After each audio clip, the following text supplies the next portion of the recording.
Hi hello అండి, welcome to Bharat special. నేను మీ Bharati.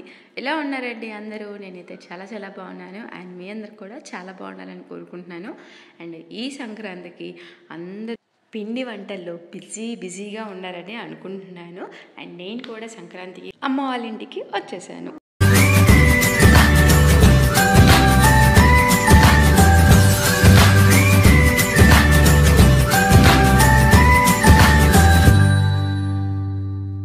So ఈరోజు మన వీడియోలో అయితే బ్రోకలీతో మంచి రెసిపీ చూపించబోతున్నానండి. చాలామంది సలాడ్స్గా లేకపోతే పకోడీగా కూడా తింటూ ఉంటారు కదా. సో నేనైతే బ్రోకలీ కారం చూపించబోతున్నాను అనమాట. అండ్ ఈ బ్రోకలీస్ వచ్చేసరికి బేసిక్గా కొంచెం టౌన్స్లో అయితే దొరకవు, ఇప్పుడు సూపర్ మార్కెట్స్లో అయితే దొరుకుతూ ఉన్నాయి. కానీ నేను ఈ బ్రోకోలీని అయితే సండే నేను మా మామయ్య గారి ఫామ్కి వెళ్ళానండి. సో ఫ్రెష్గా కోసుకొని వచ్చి నేను మీకు ఈ రెసిపీ చూపించబోతున్నాను అనమాట. సో ఫస్ట్ మనం ఈ బ్రోకలీని అయితే ఇలా చిన్న చిన్న పీసెస్గా కట్ చేసేసుకొని మొత్తం అన్నిటినీ కూడా ఒక బౌల్లోకి యాడ్ చేసుకోవాలండి. సో ఇలా బౌల్లోకి యాడ్ చేసుకున్న తర్వాత హాట్ వాటర్ని దీనిలోకి యాడ్ చేస్తున్నానండి. సో మరీ వామ్ వాటర్ కాకుండా కొంచెం మసిలిన వాటర్ అయితే బాగుంటుంది. సో ఇందులోకి హాట్ వాటర్ అంతా కూడా యాడ్ చేసిన తర్వాత ఒక 1 స్పూన్ సాల్ట్ని కూడా యాడ్ చేసేసి ఒక 15 మినిట్స్ పాటు నేను సోక్ చేసి పెట్టుకుంటున్నానండి. ఎందుకంటే బ్రోకలీకైనా క్యాలీఫ్లవర్కైనా కూడా బాగా కెమికల్స్ ఎక్కువగా స్ప్రే చేస్తారనమాట. సో అందువల్ల మనకి ఏ వెజిటేబుల్స్ అయినా కూడా కెమికల్స్ స్ప్రే చేస్తారు, బట్ ఈ రెండింటికైతే ఇంకా ఎక్కువగా స్ప్రే చేస్తారనమాట. సో అందువల్ల ఇలా హాట్ వాటర్లో పెట్టి ఒక 15 మినిట్స్ పాటు సోక్ చేసుకొని ఉంచుకోండి. అండ్ అవి సోక్ అయిన తర్వాత ఇప్పుడు మనం స్టవ్ మీద ఒక కడాయిని పెట్టుకొని ఒక 3 స్పూన్స్ ఆయిల్ని యాడ్ చేసుకొని హీట్ అయిన తర్వాత కొంచెం పోపును కూడా యాడ్ చేసేసి ఇలా ముందుగా మనం బ్రోకోలీని వాటర్లో యాడ్ చేసి పెట్టుకున్నాం కదండి. సో ఆ వాటర్ని స్క్వీజ్ చేసేసి చక్కగా ఓన్లీ బ్రోకోలీని కళాయిలో యాడ్ చేయాలన్నమాట. సో ఈరోజు రెసిపీ మీకు అర్థమైంది కదా. సో మా మమ్మీ రెసిపీ అనమాట. సో ఎప్పుడు నేను రెసిపీస్ చేసి పోస్ట్ చేస్తూ ఉంటాను. సో నేను ఇక్కడికి వచ్చేసాను కాబట్టి సో మమ్మీతో రెసిపీస్ చేపించి మీకు పోస్ట్ చేస్తాను అనమాట. సో ఇలా మనం బ్రోకోలీని అన్నిటినీ కూడా యాడ్ చేసుకున్న తర్వాత ఒకసారి బాగా మిక్స్ చేసుకొని పెట్టుకోవాలండి. సో ఇలా మిక్స్ చేసేసిన తర్వాత మీరు లిడ్ని క్లోజ్ చేసేసుకొని పెట్టుకోండి. ఎందుకంటే మనకి బ్రోకోలీ ఏంటంటే కారానికి కొంచెం ఎక్కువగా సాఫ్ట్ అవ్వాలన్నమాట. ఇవి ఈజీగా సాఫ్ట్ అయిపోతాయి, బట్ ఒకసారి బాగా కలిపేసేసుకొని చాలా సిమ్ ఫ్లేమ్లో ఉంచుకొని లిడ్ని పెట్టేసేసుకొని మనం వీటిని కుక్ చేసుకుందామండి. సో ఎందుకంటే హాఫ్ బాయిల్డ్ అయితే మనకి మోస్ట్లీ ఇలా కూరలోకి ఇష్టం ఉండదు కాబట్టి. అండ్ సేమ్ ప్యారల్గా ఇంకో కడాయి పెట్టేసేసుకొని ఒక 2 స్పూన్స్ పీనట్స్ అదే శనగిత్తనాలని యాడ్ చేసేసుకొని డ్రై రోస్ట్ చేసుకొని పెట్టుకోవాలండి. అండ్ ఇందులోకి చెప్పాను కదా బ్రోకోలీ కారానికి కాబట్టి, సో కారానికి మనం కొన్ని స్పైసెస్ని యాడ్ చేసుకొని మనం డ్రై రోస్ట్ చేసుకొని పెట్టుకోవాలన్నమాట. సో ఇలా శనగిత్తనాలను కూడా యాడ్ చేసుకొని ఒక ప్లేట్లోకి తీసుకున్న తర్వాత అదే కళాయిలో 2 స్పూన్స్ పచ్చిపప్పును కూడా యాడ్ చేసేసుకొని వీటిని కూడా మంచి స్మెల్ వచ్చే వరకు దూరగా వేయించుకొని పక్కన పెట్టుకోవాలండి. అండ్ వీటిని ఇలా వేయించుకుంటూనే మనం బ్రోకోలీని కూడా ఒకసారి కలిపి పెట్టేసుకుందామండి. ఎందుకంటే అలానే ఉంచేస్తే కిందవన్నీ బాగా సాఫ్ట్గా కుక్ అయిపోతాయి, పైనవన్నీ కూడా కొంచెం పచ్చిగా ఉంటాయి కాబట్టి ప్యారలల్గా వీటిని కూడా కలుపుకుంటూ మనం పక్కన అవి కూడా వేయించి పెట్టేసుకుందాము. సో ఈ బ్రోకోలీని ఇలా ఒకసారి కలిపి పెట్టుకున్న తర్వాత మళ్ళీ లిడ్ పెట్టేసేసుకొని వీటిని కుక్ చేసుకుందామండి. అండ్ ఇప్పుడు మనకి పచ్చిపప్పు కూడా బాగా వేగిపోయాయి, మంచి స్మెల్ కూడా వస్తున్నాయండి. సో ఇప్పుడు వాటిని కూడా ఒక ప్లేట్లోకి తీసుకొని పక్కన పెట్టేసుకుందాము. అండ్ ఇప్పుడు అందులోనే 1 స్పూన్ ధనియాలు అండ్ అలానే 1 స్పూన్ జీరా కూడా యాడ్ చేసేసుకున్నామండి. అండ్ ఇవి కూడా అంతే, మంచి స్మెల్ వచ్చే వరకు కూడా ఇవి త్వరగానే వేగిపోతాయి.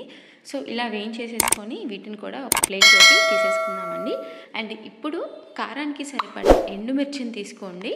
ఈ కారం బేస్డ్ ఆన్ టేస్ట్ అండి. కొంచెం ఎక్కువ తినే వాళ్ళైతే ఎక్కువ చిల్లీస్ని యాడ్ చేసుకోవచ్చు, తక్కువ తినే వాళ్ళైతే తక్కువ యాడ్ చేసుకోవచ్చు. అండ్ మేమైతే ఒక 5 to 6 మాత్రమే ఇలాగ డ్రై రోస్ట్ చేసేసుకొని వీటిని కూడా పక్కన పెట్టేసేసుకుందామండి. సో ఇప్పుడు మనం ఎండుమిర్చిని కూడా వేయించి పక్కన పెట్టుకున్నాం కదండి. అండ్ ఇప్పుడు దానిలోనే కొంచెం కరివేపాకండి, అంటే ఒక స్మాల్ సైజ్ కప్పు, ఇప్పుడు నేను ఇక్కడ చూపించే కప్పుతో నిండుగా తీసేసుకున్నాను అండి. కరివేపాకును కూడా జస్ట్ ఒక 2 నిమిషాల పాటు ఇలా వేడి చేసేసి పక్కన పెట్టేసేసుకుందాము. అండ్ ఇప్పుడు దానిలోనే 10 క్యాష్యూస్ కూడా వేసుకొని వీటిని కూడా డ్రై రోస్ట్ చేసుకోవాలండి. అండ్ క్యాష్యూస్ వల్ల ఏంటంటే మీకు కొంచెం స్వీట్నెస్ కూడా ఇంకొంచెం పెరిగిద్ది. బేసిక్గా బ్రోకోలీ ఏంటంటే చాలామంది కూరల్లో ఇష్టపడరు అనమాట. సో ఇలా మనం పౌడర్ కనుక చేసుకొని సర్వ్ చేసామంటే చాలా చాలా చాలా బాగుంటుందండి. అండ్ మనం ఉట్టి కూరనే తినేసేసేయచ్చు అనమాట, అంత బాగుంటుంది. సో ఇప్పుడు మనం జీడిపప్పు కూడా డ్రై రోస్ట్ అయిపోయాయి. ఇప్పుడు మనం బ్రొకోలీని చూద్దాము కుక్ అయిందో లేదో అని. సో ఇప్పుడు మనం బ్రొకోలీని అయితే లిడ్ ఓపెన్ చేసేసుకొని ఒకసారి కలిపి పెట్టేసుకుందామండి. సో ఇప్పుడు దీనిలోకి మనకి మోస్ట్లీ 3/4 వరకు బ్రొకోలీ అయితే కుక్ అయిపోయింది. ఇప్పుడు ఇందులోనే కొంచెం పసుపు అండ్ అలానే కొంచెం సాల్ట్ కూడా యాడ్ చేసుకున్నామండి. సాల్ట్ అయితే చూసి యాడ్ చేసుకోండి, ఎందుకంటే మనం బ్రొకోలీని క్లీన్ చేసేటప్పుడు కూడా కొంచెం సాల్ట్ యాడ్ చేస్తాం కాబట్టి ఇప్పుడు సాల్ట్ అనేది కొంచెం లైట్గానే యాడ్ చేసుకోండి. అంటే మనం ప్రిపేర్ చేసుకోపోయే కారంలో కూడా సాల్ట్ యాడ్ చేసుకుంటాం అనమాట.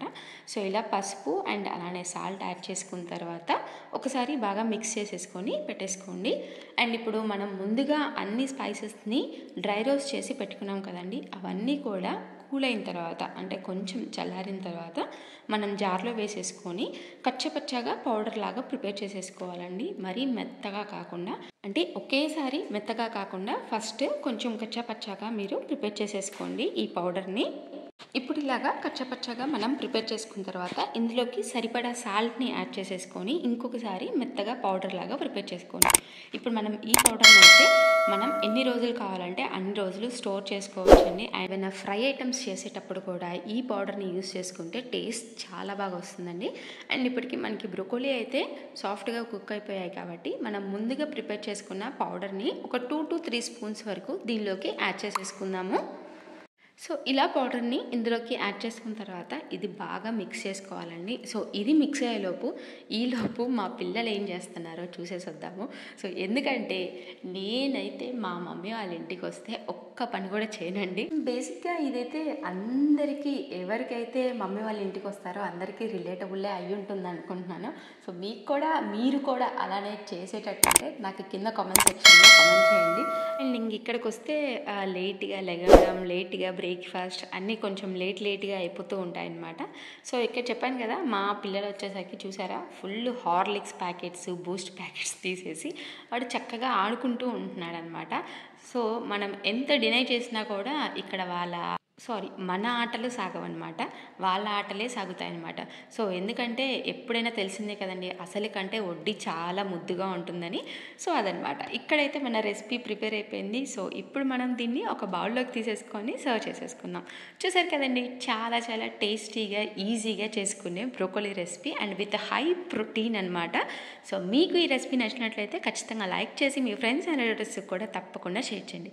అలానే మన ఛానల్ని కనుక ఎవరైనా ఫస్ట్ టైం చూస్తున్నాం అంటే ప్లీజ్ సబ్స్క్రైబ్ చేయండి. అలానే పక్కన బెల్ ఐకాన్ కూడా హిట్ చేయండి. Thank you for watching. Signing off మీ భారతి.